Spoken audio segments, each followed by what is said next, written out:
Welcome to Debbie's Back Porch. So glad you joined us again tonight. Well, somebody in the cooking group, Cooking from Scratch on Debbie's Back Porch, said they would like to have a video on cooking beef tips and noodles. And so I started thinking about that because I don't actually make videos of things except for those things that we're going to eat. We both love beef tips and noodles, but so I didn't have any problem with that. My problem was talking about beef tips because I think people don't always mean the same thing. So what's the difference in stew beef and beef tips? Stew beef is basically the leftover pieces as a beef is being butchered. It's the end pieces of whatever, roast, ribs, any kind of steak. It's just what's left over, what gets trimmed off. And so when you buy stew beef, you actually get a really varied quality. And you really don't know what you're getting when you go to the grocery store and buy something that's marked stew beef. Beef tips, on the other hand, are the tips of specific cuts, generally sirloin or loin.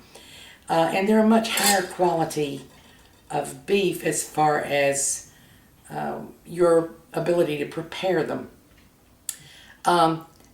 It would be my guess that you never really get beef tips at a grocery store. You're always getting stew beef. And I don't buy stew beef at the grocery store. When we're lucky enough to buy a grass-fed beef, that's good stew beef, in my experience. But if you go to the grocery store, you might get something that's just tough as old shoe leather, marked stew beef. So generally, what I do is buy a small, inexpensive roast. Generally not a sirloin tip, not a loin, but this is a shoulder roast. And it's a fairly good piece of beef. It's going to have to be braised to get tender, but I would much rather do that than buy stew beef. And generally you can get a chuck roast or a shoulder roast, something like that, cheaper than you can stew beef. So this particular piece of beef has been brined, about a tablespoonful of salt and a half gallon of water, for several hours. And I'm going to make, we can call it beef tips if you want to, but it's really not, because the beef tips, as I said, is generally sirloin or loin, tenderloin. But I'm going to prepare it as beef tips. And if you buy stew beef at the grocery store, you really need to count on cooking it in a braise, because otherwise, because you don't really know what cut of beef it is, otherwise you're likely to get something very tough. So what I do is cut this up in very small pieces, probably smaller than you would get in a package of stew beef. And then I'm going to prepare it for you using the cooking method called braising, which pretty much guarantees that it's going to be tender. If you have beef tips and you know it's beef tips, you can prepare them like you would a steak. You can sear them, you can serve them medium rare, they'll still be tender. But because stew beef is likely to be anything, and if you go to the grocery store and buy something marked beef tips, it's likely to be anything, you want to count on a braise. So I'm going to finish cutting this meat up, and then I'll show you how I make beef tips and noodles. I'll be right back. Okay, here are our ingredients. I have my beef in a bowl, and you see I've got a paper towel on it. I've been patting it dry. I also have there a teaspoonful of salt that I'm going to sprinkle on it. I have The makings of a Mirepoix, which is 1 part, 2 parts onions, 1 part carrots, 1 part celery. I actually used a little less celery than that. Chopped very finely. Have a teaspoonful of garlic, a 1/2 cup of flour, and I have there a little over a 1/2 cup of chopped mushrooms. Those are optional. You don't have to use them, but I do. So those are our ingredients, and we're going to get started. I have here 1 stick of butter, and it's been heating on a low heat, and I'm going to add my Mirepoix ingredients. And yes, there's a lot of green in there. That's because I used a leek instead of onions, which I use interchangeably. I love the flavor of leeks. And we're going to let this simmer. If you've watched my videos before, you know this is not about adding vegetables to your meal. This is about adding flavor. And a Mirepoix sauteed in butter or oil or lard really adds a great flavor to whatever meat dish you're making, particularly a braise. And since this will be a braise, I'm using a Mirepoix. Now, I did put 1 stick of butter in there. At some point, I'm going to add another stick of butter, and that's when we make the gravy. But for right now, I'm just going to let those vegetables simmer. And when I start smelling the wonderful smell, I'll come back. Okay, we've let this simmer and sizzle for about 3 or 4 minutes. And I don't know how to tell you other than you can tell by the smell when your whole kitchen has that wonderful flavor. It's time to take them out. They're not crispy by any means.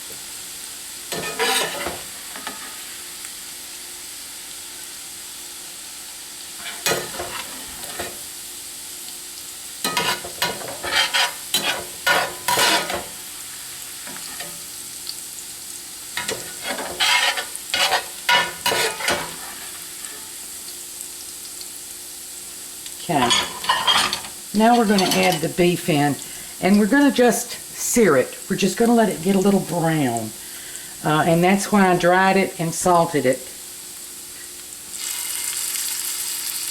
It's not going to stay in here long enough to cook.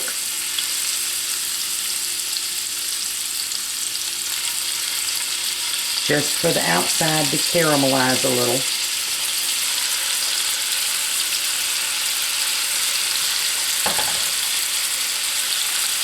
And you know, this really is an important step because a lot of your flavor comes from this step.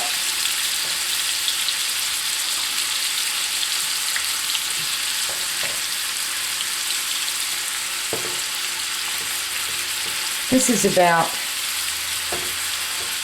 well, after I trimmed it and everything, it's close to 2 pounds. It's not quite.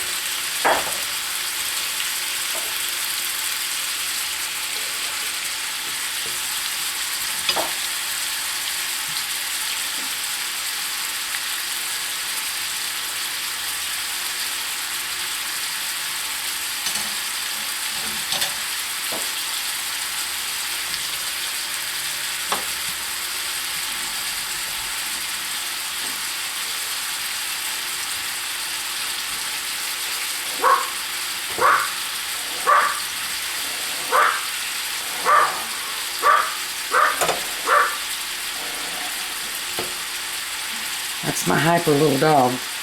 That's Bessie.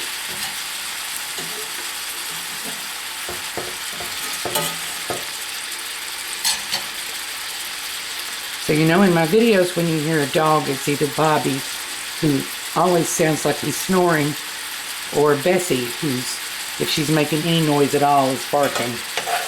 She's 4 pounds and fierce.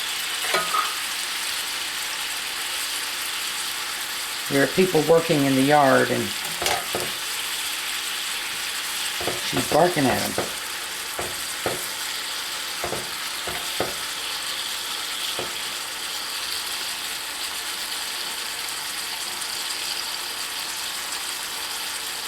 So I'm just going to continue until this is all pretty brown, and I'll be back. Okay, it's not all really brown, but there's some browning on it, and I'm going to take it out.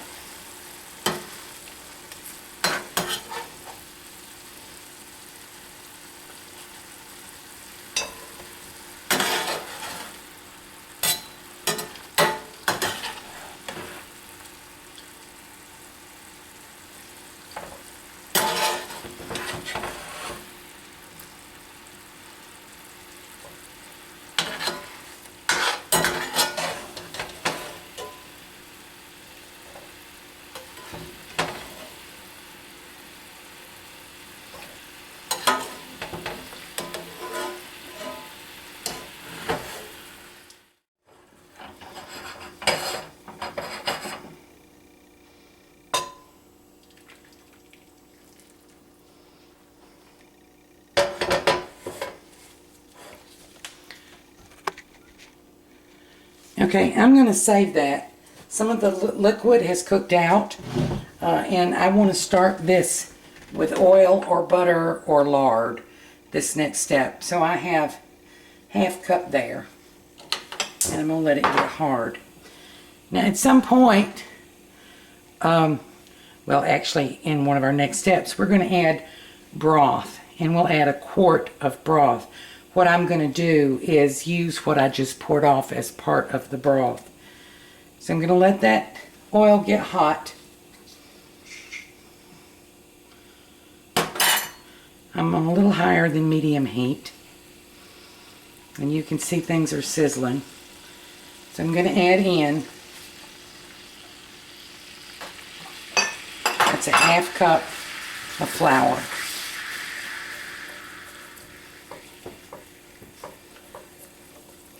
And you want to stir it until you get all the lumps out.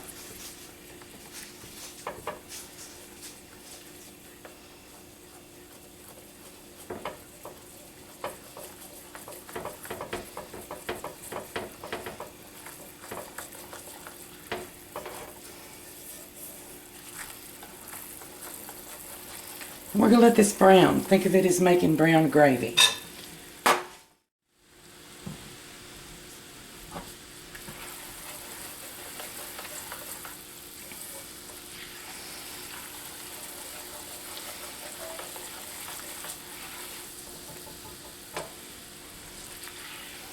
Now, one reason I do this in a cast iron skillet is because it helps give a wonderful color to the gravy.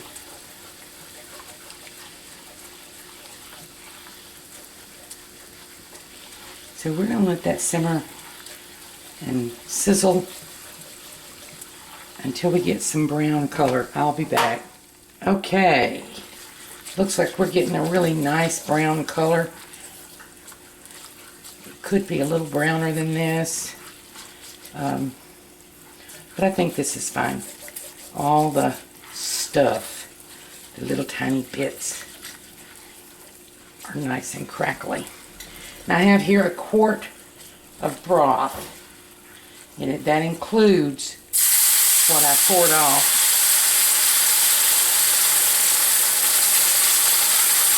Stir, stir, stir. You don't want lumps.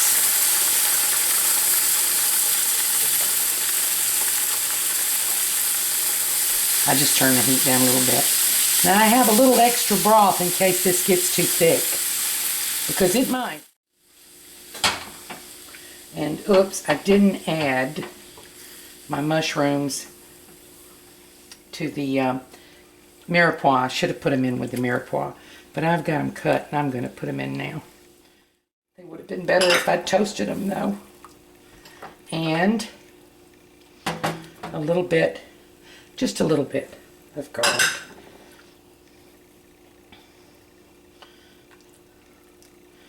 And we're pretty full here. We're going to add the meat in, and I'm draining off anything else that drained off the meat.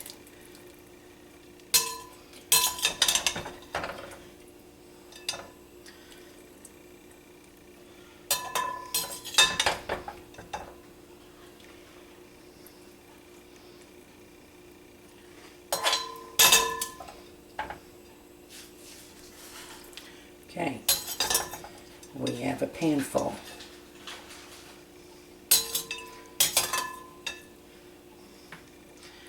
And I'm going to put back in, with some of the butter drained off, the vegetables from the Mirepoix. That's up to you. You don't have to. You've gotten the flavor out of them, but I think they're a good addition.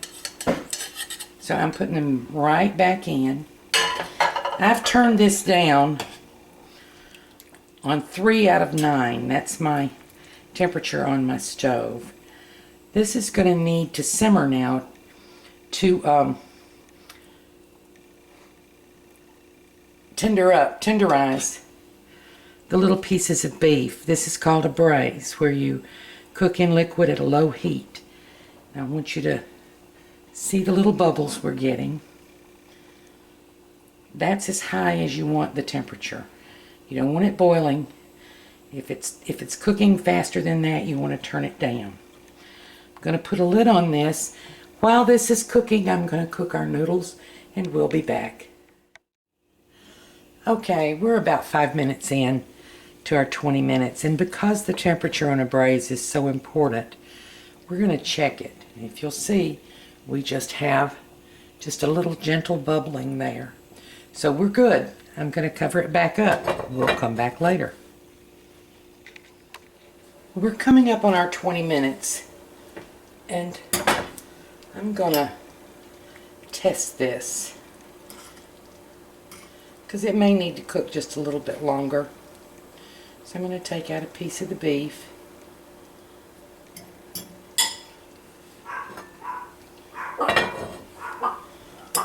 And cool it off and see if it's tender.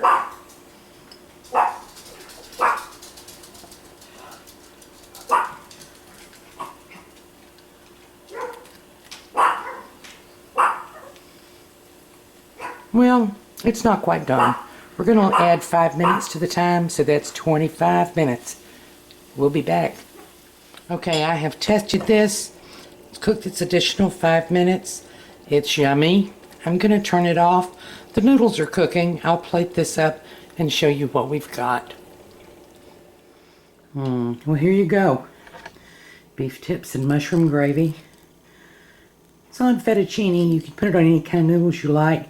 It's also pretty darn good on rice. Very beefy, very meaty. I hope you enjoy.